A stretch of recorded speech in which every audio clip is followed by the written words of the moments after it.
Welcome back, everyone, to the 2023 Fantasy Baseball Team Previews, brought to you by the Fantasy Six Pack.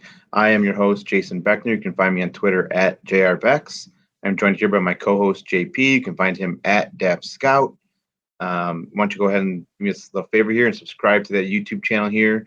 You get a bunch of great content here. You can follow along and get all these other team previews and other great content leading up to your drafts as well as all season long. And then when you're done with that, you can go ahead and head on over to fantasy6pack.net. Check out all the great content we got over there going on. And you can sign up, subscribe to be a member, and all the other great award-winning content as well. Today, we're going to go ahead and be talking about the Miami Marlins. Wait, I was almost at the Florida Marlins, but no, it's the Miami Marlins. Um, so, yeah, we're going to be talking about the Miami Marlins today. So let's go ahead and jump right into the starting lineup. And leading off, we have newly acquired Luis Arraez, followed up by Gene Segura. And then we have the new center fielder, Jazz Chisholm Jr., followed up in the cleanup role with Garrett Cooper, followed by Avisail Garcia. Hitting sixth is Jorge Soler. We got Joey Wendell hitting seventh, Brian De La Cruz, and Jacob Stallings hitting ninth. I think, this lineup, it's got a little bit of some question marks here. Some guys that are, it's like, how do they still have a spot in the order when you look at guys like Avisail Garcia? But then you get guys like, obviously, they noticed they needed to make some sort of move, and they brought in a Luis Arraez to lead off. Fully solidified OBP machine coming over from the Twins. I'm not going to say anything bad about the deal because it may have been one-way lopsided, but hey, what can you do, right? So then when they brought him in, that forced Jazz Chisholm out to center field. But right now, who on this lineup of all these guys is probably your number one target if you were to have to pick one of these guys? Oh, well, I mean, Jazz is the guy you want out of everybody on this list. He was just in with an amazing season last year before he got hurt. So, Jazz, if you're asking me if I want anybody, but Luis Arraez is gonna be the guy who I've targeted for years when he was with the Twins, and I'll continue to target him, especially in this lineup as well. You're looking at somebody who is going to put high average, get on base, and hopefully steal some bases now too with the Marlins. But more importantly, he's going to score a lot of runs. You're getting out of kind of a changing, ever-changing Twins lineup where Buxton got hurt sometimes, and Correa was there, and all these types of things. But now you have a lot more solid performers there, especially in the first four. I don't want to talk about the five hitter there, but the first four for sure. I think should bring Luis around a bunch. He's gonna be on base a whole lot. I'm absolutely excited to see him play for Miami. I keep wanting to say Florida. It's Miami. I know. Yeah, this guy, if you're in an OBP league, he needs to be bumped up at least 50 spots in your rankings because that's what this guy does. Guy, great quality contact, great on base. Now leads off for a little bit of some guys that can drive him in behind him. Gene Segura is no sludge, and then obviously Jazz Chisholm. We all know what he can do with that power and speed. I know someone that you're near and dear to your heart is Joey Wendell. They have him slated right now for shortstop. He is one of those multi-position eligibility players, which is always great for your fantasy team, and I guess for your regular baseball team as well, right? If you just plug and play this guy anywhere all over the diamond. But what's some things that you like about Wendell? Well, I liked him a lot more before he went to the Marlins, and there's one reason why, and there's a name that's not on the list here, and that's John Birdie. I Wendell and Birdie could easily platoon here. Birdie has a ton of speed. I love Wendell, but the problem is that he needs at bats, especially when he gets hot. He's a very streaky player, and this is just somebody who could really be a good corner piece for this lineup. But with Birdie needing at bats, looking at here, I think Avisail Garcia. Yeesh, I can't believe he's in the five hole right now. He could be taking at bats from him. But Wendell's the number two choice there, or at least quickly looking through this, unless Birdie suddenly knows how to catch, because then he can take the first lines. But yeah, love Wendell as a very cheap value. He's going to provide, hitting. He's not going to provide power, but you're not going to look at a lot of power hitters there in the 7 hole. But with the Rays, and when he was, there, he's just a fantastic best ball player. Somebody that you can just leave in there and just forget it, right? And especially considering his ADP, it's always something incredibly cheap. I love Wendell, and he's always in almost all of my teams. Yeah, I think one of the names you did mention that's kind of shocking that they're not giving him, the benefit of the doubt, and that's John Birdie. I mean, we saw him steal 40 bases last year. I think he might be one of the one of the more intriguing names on this team, especially one that doesn't even have a starting position. But we know that they're going to, mix and match that lineup, especially with all the different, multi-position eligible guys that they have in that infield. We're going to see some sort of mixture of Wendell, Segura, Arraez, maybe even Jazz at some point get back at shortstop every once in a while. We got John Birdie playing second and third. They're definitely going to be mixing and matching those guys around. So I would definitely not, just write off John Birdie, especially for a late round uh, steal potential. Yeah. Yeah. So before we move, and I know we've been on this amazingly powerful lineup here for a while, I do want to make sure that people don't forget and don't sleep on a couple names there on the bench, right? JJ Bleday, that's somebody who was a pretty high prospect. And I know that his parents and family made waves with their celebration for his home run at the end of near the end of last season. But that's somebody who needs to prove himself this year, right? Who is JJ Bleday? Some people have just written him off as, well, he's a complete bust now. But that's somebody who I definitely would be looking at, especially cheap late in the season. I mean, late in the draft, as somebody that I could get. And Garrett Hampson, somebody again who really would need to is going to try to prove himself, get some at bats, but frankly was in a bunch of my lineups throughout the year last year with all the injuries that were happening.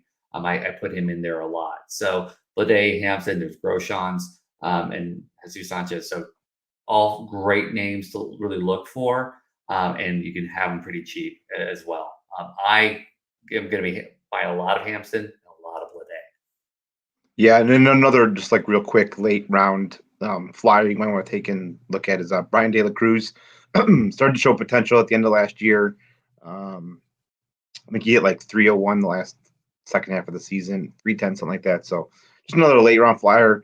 His ADP's in like the 300, I think, or something like crazy like that. Just another like late round flyer. A lot of these guys, hit or miss, right? You can take them and they could bust and you drop them after 2 weeks, and other guys that you can start gold. So Right. let's go ahead and jump on over to the starting rotation. We got leading off, and everyone's favorite, ace, I guess, is Sandy Alcantara. Follow that up with Johnny Cueto. And a 3 hole is Jesus Luzardo, followed up by Edward Cabrera. And Trevor Rogers is their number 5 pitcher. I mean, what's not to like about Sandy Alcantara, right? Right. Reigning NL Cy Young Award winner. And following that up with Johnny Cueto, right? The guy just doesn't seem to want to go away, even though he keeps putting up great numbers, Right. forcing everyone to keep him in the league. Sure. Look, who's the most intriguing for you? Well, I mean, intriguing or all right. So I want Sandy Alcantara, right? I love the guy, but Jesus Luzardo is, again, being an A's fan. I know. I think I've said that at once every podcast. Jesus Luzardo looked amazing last year, in spurts and starts. If he please stay healthy, I love watching stellar athletes. Perform at the top. If they get their fastball hit by a great hitter, that's great. I hate seeing people get injured. Jesus Luzardo has top of the rotation stuff, and I would say would be on par, if not just 1A in the starting rotation. So yes, Jesus Luzardo all day. The one other person on this list, and it pains me because it hurt me so many places last year, was Trevor Rogers. That 5+ ERA that he had last year was insane. There should be no way that he should be that bad. He struggled so poorly and struggled so much last year. I want to say that I'm not going to draft him, but I've drafted him so much already. It's hard to give up. Well, it's not only that though, right? The Marlins have an amazing pitching, farm, very akin to the Atlanta Braves. I Yep. really love what they're doing, and I really think that they can find what happened with Trevor. Unless again, he's not the guy we saw all those years in the minors, and in the previous in 2020, 2021. If somehow he just forgot how to play in 2022, or maybe there's a mechanic change. I have to believe that the Marlins being, this really smart organization led top down by just some fantastically smart people who completely hosed the A's in some of these trades. Uh, I'm not bitter.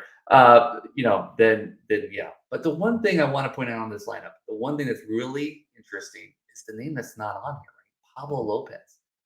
Look, as great as Luis is in that lineup, Pablo Lopez would have been fantastic in the starting rotation this year. Yep. Yes, I mean, give me Johnny Cueto for a veteran, anchor, yay. But Pablo Lopez, I think, would have gotten rid of a lot of question marks here. And, they could have done six-man rotation, whatever the case may be, carrying Trevor Rogers. It's not like they're not deep, but Pablo Lopez really could help them Yeah, it would have been Pablo Bus would have been a great insurance for Trevor Rogers if we see him kind of falter back in that 2022 Trevor Rogers that we saw versus the 2021. Just a right couple of echo a few more things here with that you said Jesus Luzardo. I was just on my other podcast on Deck Circle, which you can find on the Fantasy Six Pack YouTube channel as well, touting Jesus Luzardo. I right. know it was a small sample; he was hurt in 2022, but since he came back, 3 ERA, sub one WHIP, a 196 average against. 9 of his 12 starts in 2022 were all quality starts. Um, Wow. Started throwing the changeup and the curveball more, throwing the fastball less, leaning more on the secondary pitches, which led to great results. Um, I think if Jesus Luzardo can stay healthy, he could be somebody that highly outperforms his ADP. He's got an ADP right now of 149. Ooh, I mean, it could be up. He could perform probably somewhere around the 100. So definitely, if he can stay healthy, Jesus Luzardo is somebody that I'm definitely targeting in this rotation. 100%. So let's go ahead and jump on over to the bullpen now. So we have our closer right now is going to be Dylan Floro, setup men of Tanner Scott and Deity Chargos, mid rotation of Steven Okert, Richard Blyer, Tommy Nance, and Nick Enright with the long reliever Huascar Brazoban. Not a lot of household names here in this bullpen. I think other than Floro, I can't envision myself drafting any of these players. I mean, obviously, holds leagues are always going to be needs for some of these guys, but in a Right. saves only league, even Floro, I feel like is just one of those guys where you miss the run. He's one of those guys you're going to get late, get you maybe like 15, 20 saves, maybe hopefully get you like a save a week if you're lucky. Right. I don't know. What do you think? Is there anybody other than Floro that you're worth targeting here? No, I'm going to try to stay away from this bullpen altogether. Yep. I think you're looking at a team that is not going to win much. But then on the flip side, this is why you also draft uh, the bullpen like this when you have holds and possibly as a dark horse candidate for saves because they're not going to score a lot of runs and they're not going to blow anybody out. You're going to have a lot of close games when they do win. So I just think that you could first off draft Floro with the idea that nobody's really there to take his job, at least not right now that I can see on this list. Right, it's not like there's somebody in waiting. I mean, Tanner Scott, sure, but he's not going to push him right away. And then you have some of these other names on here that are great ish that could provide some stuff, but these games are going to be close. They're going to be tight. And so there's ample opportunity for Floro to have save opportunities. In a holds league, I'm going to be grabbing Scott and I'm going to be grabbing Okert as well. Just I'm going to load up on those two guys, especially in some save plus hold leagues. Yeah, absolutely. I agree. Stay away from this bullpen if you can. All Absolutely. right, but that's going to go ahead and wrap up the Miami Marlins fantasy baseball team preview. Make sure you're subscribed to the Fantasy Six Pack YouTube channel for all great content as well as other team previews coming out the next few weeks. And other than that, until next time.